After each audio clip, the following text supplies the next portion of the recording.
അഷ്ഹദു അല്ലാ ഇലാഹ ഇല്ലാ ദിൻകാ അഷ്ഹദു അല്ലാ ഇലാഹ ഇല്ലാ ദിൻകാ അഷ്ഹദു അന്ന മിതുമു യാ റസൂലു ദിൻകാ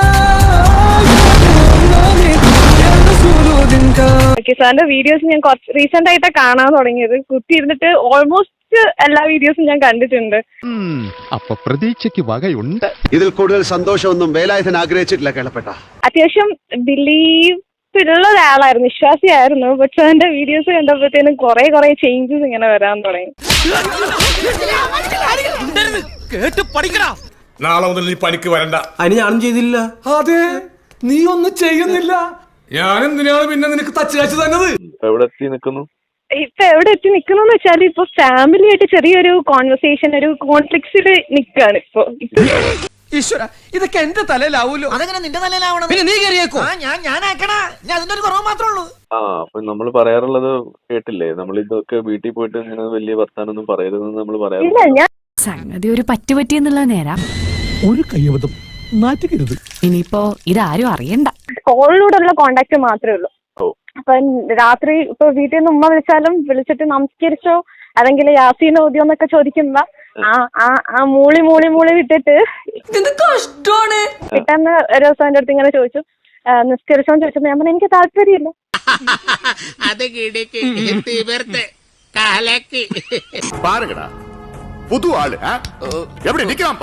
ഒരു 5 മിനിറ്റ് നമസ്കരിക്കാനും യാസീൻ ഓതാനും നിനക്ക് സമയമില്ലെന്ന് ചോദിച്ചു. ഞാൻ പറഞ്ഞു എനിക്ക് 5 മിനിറ്റ് കൊണ്ട് എന്തൊക്കെ ചെയ്യാൻ പറ്റും, ഇതല്ലാതെ. അത് വലിയൊരു പോയിന്റ് അല്ലടോ. ഇത്രയും തന്റെയുള്ള സ്ത്രീകൾ ലോകത്തുണ്ടോ വക്കീലെ? ഇത്രയും ധൈര്യം ഞാൻ എന്റെ ചാൽ ശോഭരാജ് മാത്രമേ കണ്ടിട്ടുള്ളൂ. അവരുടെ പഴയ ഫോട്ടോസ് ഒക്കെ കാണുമ്പോൾ ഞാൻ തോന്നും, അത് വെച്ചിട്ടാണ് കോൺവെർസേഷൻ സ്റ്റാർട്ട് ചെയ്തത്. ഞാൻ അപ്പൊ ചോദിച്ചു, നിങ്ങൾ പഴയ ഫോട്ടോസിനകത്തൊക്കെ നിങ്ങളൊന്നും തട്ടോ ഇടാതെ അങ്ങനെയൊക്കെ നടക്കുന്നുണ്ടല്ലോ, അതിപ്പോ എന്നിട്ട് ഇപ്പൊ വിശ്വാസം കൂടിയപ്പോ എന്തിനാ ബാക്കിയുള്ളവരെ ഉപദേശിക്കാൻ വരുന്നതൊക്കെ ഇങ്ങനെ ചോദിച്ചപ്പോ ഇങ്ങനൊന്നും എന്നോട് സംസാരിക്കില്ലേ വേഗം. അപ്പച്ചന്റെ മോൾ ഇവിടം വരെ വളർന്നു ഞാൻ അറിഞ്ഞിരുന്നില്ല. നിന്റെ വലിയേട്ടന്റെ ചോക്ലേറ്റിന് അപ്പച്ചന്റെ ജീവനേക്കാ മധുരം ഉണ്ടായിരുന്നല്ലേ. പഠിക്കാൻ ദൂരൊക്കെ വിടുന്നത് ഭയങ്കര തെറ്റാ. ഇഷ്ടമുള്ള ഡ്രസ്സ് ഇടണമെങ്കിൽ ജീൻസ് ഒക്കെ ഇട്ടോട്ട് പുറത്തു പോകുമ്പോ എന്താ ഇത് ജീൻസ് ഒക്കെ ഇട്ടിട്ട് പോകുന്നത്? പണ്ട് അവര് തന്നെ ശീലിപ്പിച്ചതാണ്. അതപ്പോ എന്നാ ഇതിപ്പോ നീ നിനക്കിഷ്ടമുള്ള ജീവിക്കാറുമാനെ, മറ്റുള്ളവർ അവർക്ക് ഇഷ്ടമുള്ള ജീവിക്കട്ടെ. ഇതിപ്പോ നമ്മള് ഇപ്പൊ ഈ പേരൊക്കെ പറഞ്ഞ് സ്ഥലമൊക്കെ പറഞ്ഞ് അതൊക്കെ പുറത്തറിയുമ്പോ ബുദ്ധിമുട്ടാവോ? ആക്ച്വലി എനിക്ക് ആ സാധനം വേണം. മറ്റേ ഇല്ല ഫേക്ക് ആയിട്ട് നിക്കണോന്ന് എനിക്ക് തീരെ താല്പര്യമില്ല. എനിക്കിതൊക്കെ ഒരു ത്രില്ലായിട്ടാ തോന്നുന്നത്. ജീവിതത്തിൽ എന്തെങ്കിലുമൊക്കെ ഒരു തമാശയൊക്കെ വേണ്ടേ? ധീരക്കൾ പല പ്രാവശ്യം മരിക്കും, ധീരന്മാർ ഒരിക്കലേ മരിക്കൂ. അതെനിക്ക് ഇഷ്ടപ്പെട്ടു. കൊള്ളാം. തുടങ്ങിയിട്ടുള്ളൂ, ഞാൻ വേണ്ടെന്ന് വെച്ചിരുന്നതാ. നമ്മൾ ഈ ഒളിച്ചും ഭാഗത്ത് നിൽക്കാൻ വേണ്ടി നിൽക്കുമ്പോഴാണ് ഇത് അവർക്ക് ഒരു പ്രചോദനമാണ്. അതുകൊണ്ട് റെസ്പോണ്ട് ചെയ്ത് തുടങ്ങിയത്. കാര്യം എന്ന് വെച്ചാൽ എത്രയും ഫേക്ക് ആയിട്ട് നിൽക്കണോ അത്രത്തോളം നമ്മളെ തന്നെ സപ്രസ് ചെയ്യല്ലേ. അതാണ് ക്യാരക്ടർ എന്ന് പറയുന്നത്.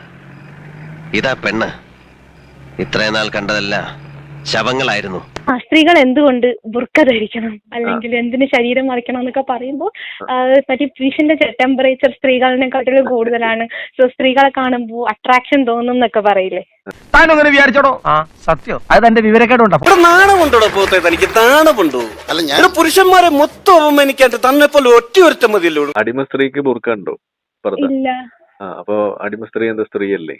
ടെമ്പറേച്ചർ കൂടുതലില്ലേ? അത് പോയിന്റ്. അപ്പൊ ഇവര് പറയുന്നത് ഇത് എംപവർമെന്റ് ആണ് അല്ലെങ്കിൽ ടെമ്പറേച്ചർ ആണ് ശാസ്ത്രമാണ് എന്നൊക്കെ പറയുമ്പോ ഒറ്റ ചോദ്യം തിരിച്ചുള്ളൂ, അതെന്തുകൊണ്ട് അടിമ സ്ത്രീക്കില്ല? അപ്പൊ ഇവര് പറയാം അടിമ സ്ത്രീ എന്ന് പറഞ്ഞിട്ടൊരു സ്ത്രീ ഇല്ല എന്ന് പറയും. അപ്പൊ ഹദീസ് എടുത്ത് കാണിച്ചു കൊടുക്കാം. അടിമ സ്ത്രീ ഹിജാബ് ഇട്ട് നടന്നപ്പോ അത് തല്ലി താഴെ ഇടിക്കുകയാണ് ചെയ്തത്. അപ്പൊ തോന്നിയ ഒരു ബുദ്ധിയല്ല, തെമ്മാടിത്തരം. ഇതാണ് നിന്റെയൊക്കെ സംസ്കാരം. ഇതാർക്കും അറിയില്ല, ഇത് വിശ്വാസികൾക്കാർക്കും അറിയില്ല. നമുക്ക് അറിയില്ല. ഞാൻ മദ്രസകളിൽ ഇങ്ങനെയുള്ള സാധനം ഒന്നും പഠിപ്പിക്കില്ലല്ലോ. അവിടെ മറ്റേ വെളുപ്പിക്കുന്ന സാധനങ്ങൾ മാത്രമല്ലേ പഠിപ്പിക്കത്തുള്ളൂ. കാര്യം നമ്മളെ ഈ മറ്റേ ഈ വിശ്വാസം എന്ന് പറയുന്ന സാധനം കുഞ്ഞുനാളിലെ സ്പൂൺ ഫീഡ് ചെയ്യുന്നതുകൊണ്ട് തന്നെ അത്രയും ഡീപ്പായിട്ട് ചിന്തിക്കാനുള്ള കഴിവ് അവിടെ നമുക്ക് നഷ്ടമാവുകയാണ് ചെയ്യുക. പൊട്ടന്റെ മുമ്പിൽ ശങ്കൂതണമാതിരി ഞാൻ ഈ കാര്യം പറയാൻ തുടങ്ങിയത് വർഷം കുറയായി. അപ്പോ ഒരു പ്രായം എത്തിക്കഴിഞ്ഞിട്ട് മനസ്സിലാവുകയാണെന്നുണ്ടെങ്കിൽ എന്ത് പൊട്ടത്തരങ്ങളാ വിശ്വസിച്ചുകൊണ്ടിരുന്നത് എന്ന് തോന്നിപ്പോവും. ഞാൻ ആലോചിച്ചപ്പോ ഒരു കാര്യം തോന്നിപ്പോവാണ്. എന്തേ? ജനങ്ങൾ സമ്പൂർണ്ണ സാക്ഷരത നേടിയതാണ് നമുക്കടിയായത്. എങ്ങനെ? സാക്ഷരത നേടിയപ്പോ ജനങ്ങൾക്ക് വിവരം വന്നല്ലോ. എല്ലാവർക്കും സന്തോഷമായല്ലോ എനിക്ക് സന്തോഷമായി എല്ലാവർക്കും പിരിഞ്ഞു പോവാം